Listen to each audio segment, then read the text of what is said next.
अस्सलाम वालेकुम, welcome to our channel. Maths 10 exercise 7.5 Punjab के सारे बोर्ड्स और फेडरल बोर्ड में ये जो बुक यूज़ हो रही है, इसकी ये इंपॉर्टेंट एक्सरसाइज है। इस वीडियो में हम इसका क्वेश्चन 10 जो है वो सॉल्व करेंगे। 10th क्वेश्चन में है from an observation point the angle of depression of two boards. दो बोर्ड्स हैं, वहाँ से जो एंगल ऑफ डिप्रेशन बन रहा है, एक बोर्ड के लिए 30 डिग्री का है, दूसरी बोर्ड जो है उसके लिए 45 डिग्री का। Find the distance between the two boards. उन दोनों बोर्ड्स के बीच का जो डिस्टेंस है वो फाइंड करना है। अगर जो ऑब्जर्वेशन पॉइंट है वो 4000 फीट हाई हो तो।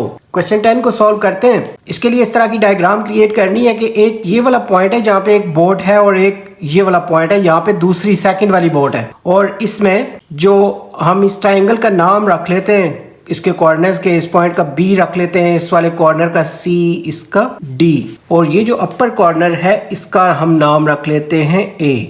अब यहाँ पे एंगल ऑफ डिप्रेशन दिए हुए हैं, तो एंगल ऑफ डिप्रेशन क्योंकि ऊपर से देखे जाते हैं, तो यहाँ पे ये जो फर्स्ट वाला ये वाला छोटा एंगल है, ये जो है ये 30 डिग्री का होगा, और ये यहाँ से मतलब यहाँ तक जो है, और ये वाली जो इमेजिनरी लाइन है इससे यहाँ तक जो बनेगा एंगल, ये सेकंड वाला, ये 45 डिग्रीज का होगा यहाँ पे।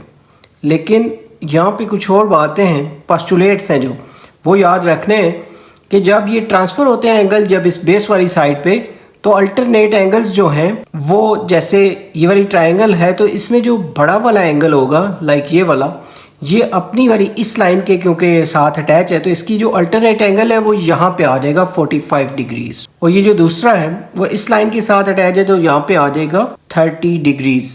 तो इस तरीके से ये डायग्राम क्रिएट हो रही है।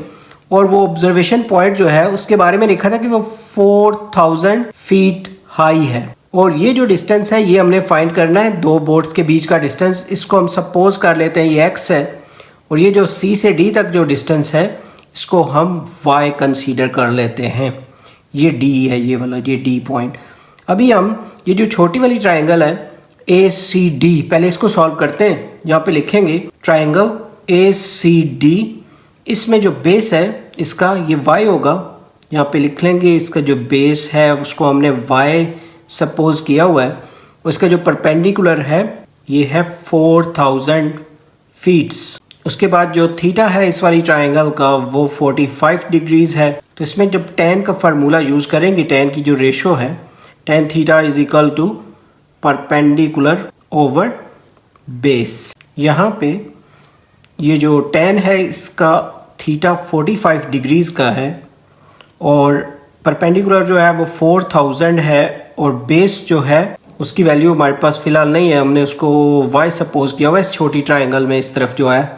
और ये हमें याद रखना है कि ये जो होता है ये परपेंडिकुलर होता है, तो यहाँ पे राइट एंगल क्रिएट होता है इस जगह पे।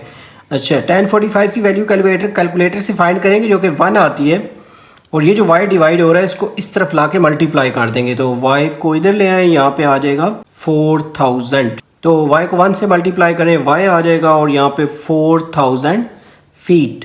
ये जो इस वाली ट्रायंगल है ये वाली ACD, इसका बेस हमें पता चल गया है।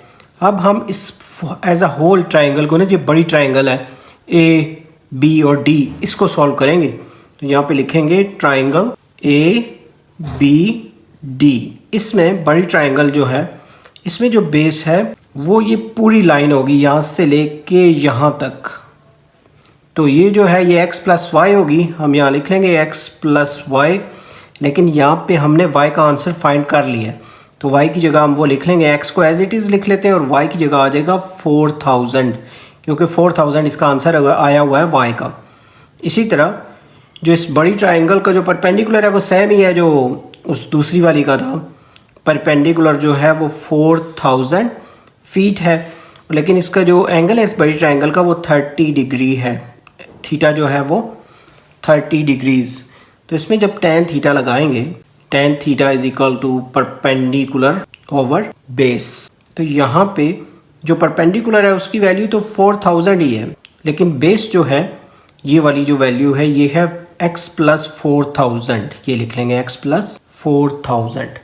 इसके बाद ये लास्ट स्टेप में tan जो है थीटा ये 30 डिग्री का है, तो थीटा की जगह 30 डिग्री पुट कर देंगे, और साथ में ये जो है ये वाली वैल्यू x प्लस 4000 ये इधर डिवाइड हो रही है, तो इसको इधर ले आते हैं, मल्टीप्लाई हो जाएगी इस तरफ आके ये tan 30 की वैल्यू के साथ।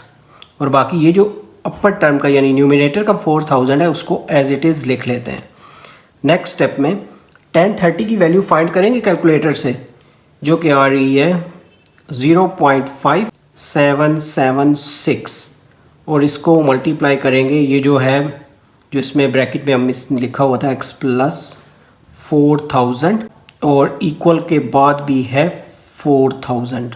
अब इस वैल्यू को जब x से मल्टीप्लाई करेंगे तो यहाँ पे आ जाएगा 0.5776x प्लस ये जो 0.5776 है इसको 4000 से भी मल्टीप्लाई कर देंगे तो कैलकुलेटर से इसका आंसर आ रहा है 2310.4 और इक्वल में है 4000।